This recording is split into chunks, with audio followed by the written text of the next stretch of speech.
We're marching for life, standing for an abortion-free Louisiana this year through the adoption theme that the power of possibility for our state is by a thriving adoption ministry in our state. We need to expand and grow that so that we can help bring about an end to abortion in Louisiana. God is good and all the time. God is for life all the time and all the time. Thank you. As you've noticed, our theme in 2014 is adoption, the power of possibility. Now, some of you, when we announced our theme for this year, may have thought or wondered, have we neglected our overarching mission to build a pro-life Louisiana, a future for Louisiana without abortion? But it's still, the message of adoption is part and parcel of the pro-life cause. And a state that has a thriving adoption ministry is a state that is moving closer to a pro-life future. Unfortunately, in our nation, adoption has seen a decrease over the past 40 years. We hit a high in America in the early 1970s of 175,000 adoptions per year. Recently, studies show that we're about 125,000 per year, or about 50,000 less each year in the number of adoptions that happen, even though statistics show that there are 36 couples waiting for adoption for every baby, every child that is placed for adoption. We must engage after this event to promote adoption throughout the state. I know many of you and many of your ministries and many of the efforts have been engaged in that mission for a long time. Unfortunately, the abortion industry in Louisiana and across America has been challenging us on that front. It's not ironic that the numbers of adoptions began to decrease in the early 70s. We stand here 41 years after abortion was legalized in America in 1973 on January 22nd. So it's no surprise. Now Planned Parenthood, the nation's largest abortion business, who is planning to build an abortion facility or trying to build an abortion facility on Claiborne Avenue in New Orleans and thinks that they're going to expand here in Baton Rouge as well, they're going to contribute here in Louisiana to the adoption decrease. For every one adoption referral that Planned Parenthood facilitates, they are performing 149 abortions. This year, if Planned Parenthood decided to switch and advocate strongly and counsel their clients for adoption, we could see these numbers dramatically change. But with abortion at about $450 every abortion, we know that the abortion industry is making money off abortion, whereas the adoption industry is not lucrative. We must counter what Planned Parenthood is doing. We must stand and promote adoption across our state over the next year and throughout the many years to come. The pro-life cause is intrinsically wrapped up in the adoption effort, and the adoption effort will only grow and increase as we bring an end to abortion in our nation. And our mission together is to build an abortion-free Louisiana, one where adoption is thriving. Amen? Amen. I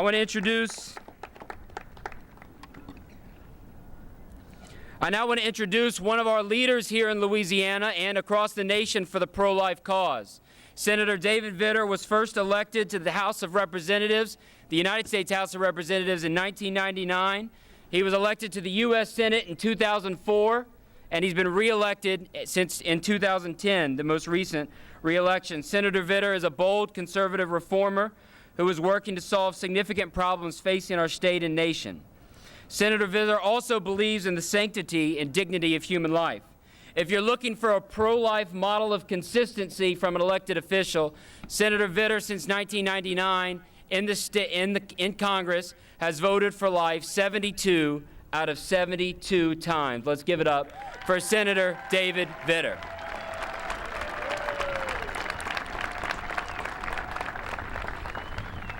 Thanks, Ben and Jean and all the organizers of this wonderful march and rally. Thank you.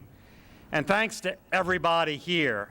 Wendy and I and our youngest child, Jack, wanted to be here, wanted to march with you, wanted to rally with you, because we believe like you do.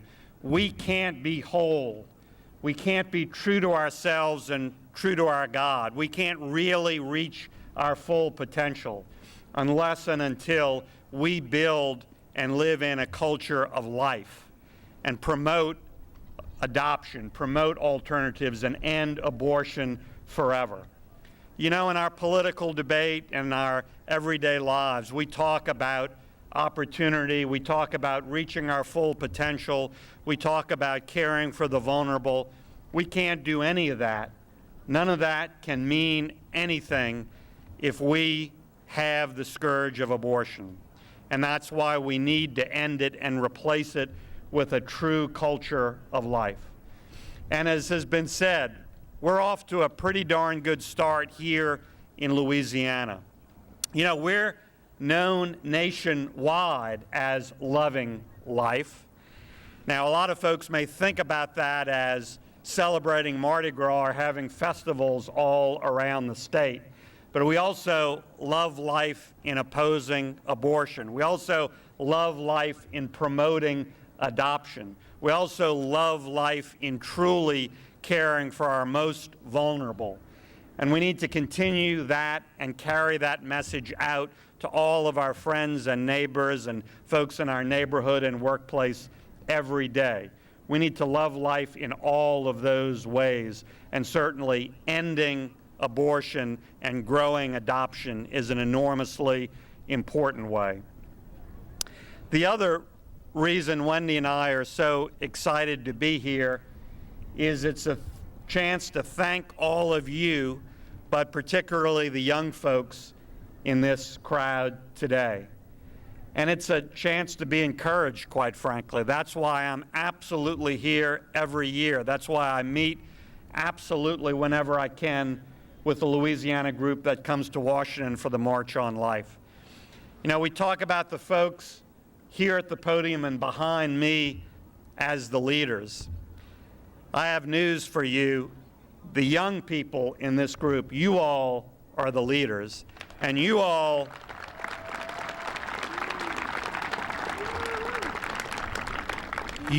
are going to be the ones who make the difference and end abortion in America. It's up to you to change hearts and minds of your friends, of your peers, of your schoolmates, of your neighbors.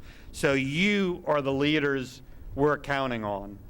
And that's why Wendy and I are so excited to have Jack here with us. That's why we're so excited that our 17-year-old twins are leaving today for the march in Washington. You all are going to wage this fight. You all are going to change hearts and minds. And you all are going to win this fight for Louisiana and for America. Thank you all very much.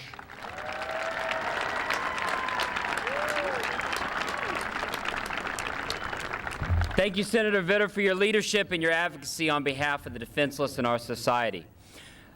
Part of our theme and our message is that life offers no guarantees, but abortion offers no chances. The next testimony is going to show that message clearly and how adoption plays into our cause. I want to introduce two good friends. First, Ms. Bobby Jones, who's the Regional Director for Silent No More, which is a national organization of women who are speaking out after being hurt by abortion. And her daughter, Sarah Jones Zagorski, who's the Communications Director with Louisiana Right to Life. But before that, even as an 8th grader, she was sharing her story and speaking very boldly on the cause of life. So I'm going to introduce Bobby first to come up and share with you a little bit about herself. Bobby, thank you.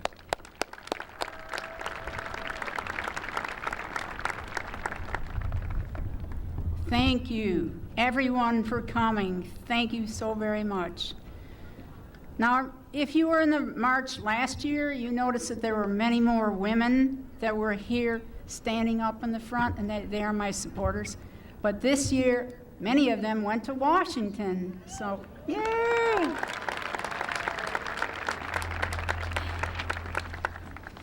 But I am here today to share my journey from the heartache and the pain of abortion to the hope and the life-giving act of foster care and adoption. At the time of my abortion, I was blindsided to the possibilities of my one child that she would bring. It was a period when I depended on myself alone to figure out my way through life. I loved children and even was a kindergarten teacher when I became pregnant out of wedlock. I was ready for marriage and ready for the baby, but my boyfriend of 4 years wasn't ready for either. I didn't want to push him into marriage, so I brought up abortion, and he agreed. That broke my heart. That abortion affected my life, but not only my life. It affected my whole life, and it affected the lives of my whole family, and eventually even my husband. For over 12 years, I lived with regret and guilt, shame, and post-traumatic stress. In desperation, I turned to Christ and received his forgiveness. I began healing, but the desire for a child never left. I prayed for the opportunity to adopt a child. Shortly after that, the Lord blessed us with a foster child. Just as abortion affects the lives of many, the effects of foster care and adoption is endless. We entered the foster care journey thinking about how we were going to help Sarah develop and heal, but she and her family ended up profoundly impacting our lives. We were told Sarah arrived, a sickly toddler with just the clothes on her back. And we were told that we would have her for 6 to 8 months at most. Because we weren't sure when she would go back, we started fervently working with her, building her survival skills, her health care, her emotional care, and academic growth. We loved her like there was no tomorrow because we didn't know if there was going to be a tomorrow. After we had her for a period of time, she developed active tuberculosis, and for over a year she was treated for that disease. This turned out to be a blessing in all of our lives because it gave us more time. But after a while, she had to go home.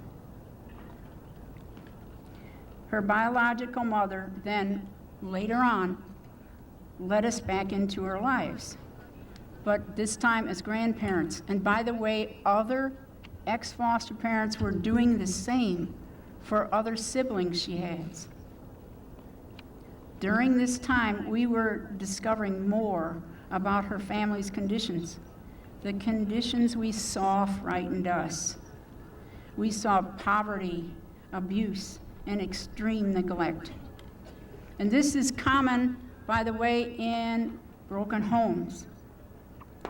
I'm telling you these details to help you understand how essential foster care and adoption is for children.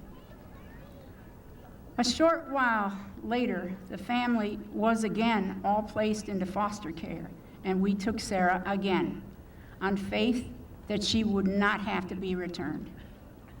It was a day-by-day walk.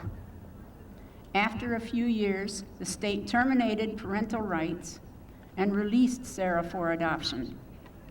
The process from foster care to adoption was nearly 8 years, and we would do it all over again, just for this one child who brought us so many wonderful days and so much to other people. Now, Sarah is going to tell you about her life-saving work of foster care and adoption.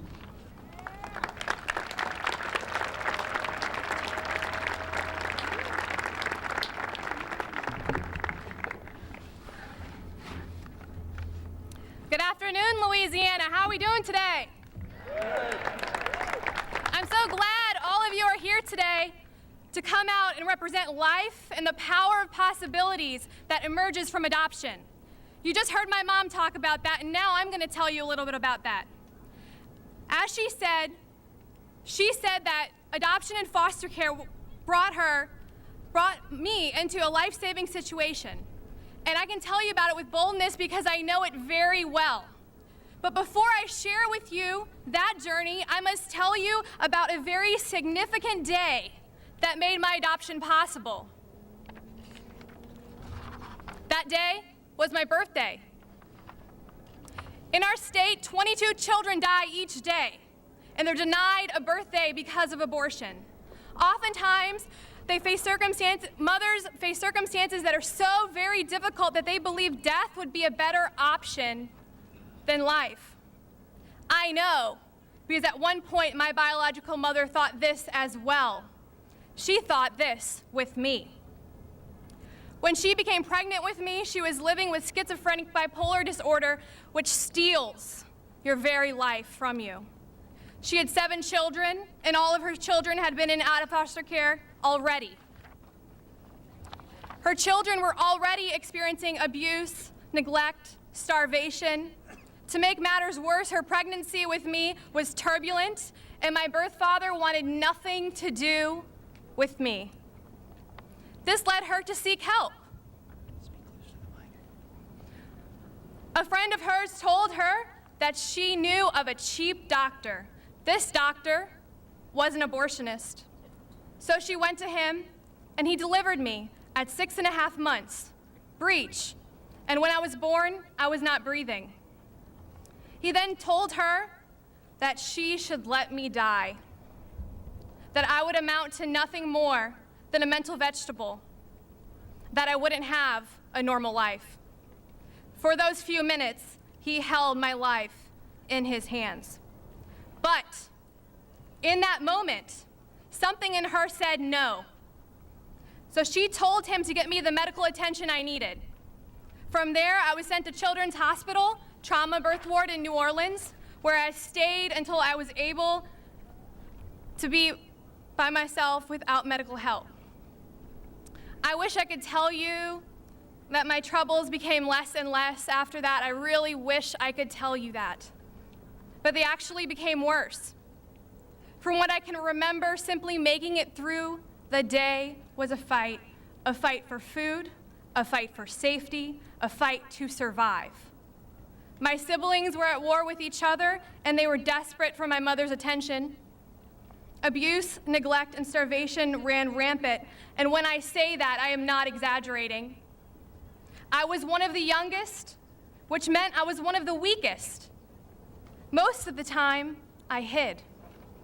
These days were the very worst days of my life. So now, you're probably thinking this doesn't sound like the inspirational story you're coming to hear today, but it is. Because one day a miracle came to me. I was put into a foster care family who dedicated their every moment to my care. They did this even though there weren't any guarantees. They didn't know if they would get to keep me. They didn't know if I would make it out okay. There were plenty of risks. In fact, they faced some of these risks when they had to return me home. Thankfully, when I was 9 years old, my birth mother's rights were terminated by the state of Louisiana, and I was released for adoption. I remember my adoption day like it was yesterday. I remember sitting in the courthouse and the judge asking me where I wanted to go. I said I wanted to go with the Joneses. I knew in my heart that they were my family. It was done. As my mom said, it was almost an 8-year ordeal. I believe if I wasn't adopted, I would have lost my life to who knows what. Maybe it would have been because of abuse and neglect, or maybe I would have died inside. Maybe I would have become a drug addict or something worse. In these few minutes I've had with you, I haven't been able to tell you everything that's happened to me or the challenges I faced all growing up, but in these few minutes I've laid my heart bare to you. And that's something I do at a great personal cost. Why? Because if it saves one life from abortion, then it's worth it to me. If it means one child in foster care will be adopted, it's worth it to me. And if it means I've encouraged you just a little to never stop advocating for the right to life in our state, then it's worth it to me. Through adoption, possibilities were handed to me that I can't even begin to tell you about. I was able to go to college, I was able to get married, I was able to thrive in a family, and through the grace of God, adoption gave me a hope and a future.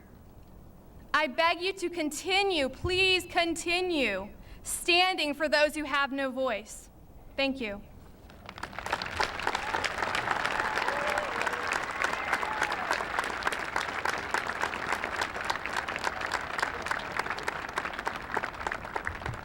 Thank you, Sarah and Bobby, for your inspirational testimony.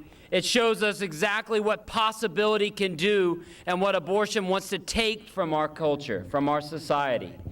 For the 9,225 lives in 2012 that aren't able to be here, they were a possibility. They could have been the lives that could have blessed this state with so much possibility. But yet abortion has taken it away. Adoption is what we need. If those lives were here, who knows the possibility that could be unleashed upon Louisiana. I now want to introduce the congressman for this district, Congressman Bill Cassidy. Many of you may know him and call him Dr. Cassidy as well. Dr. Cassidy has been working as a physician, taking care of the underprivileged and training other doctors here in Baton Rouge for many, many years. Since his time in Congress, Congressman Cassidy has had a 100% pro-life record, along with Senator Vitter, and we're happy to have Congressman Cassidy representing the 6th District in Baton Rouge here with us today. Congressman Cassidy, please join us. Thank you, Ben.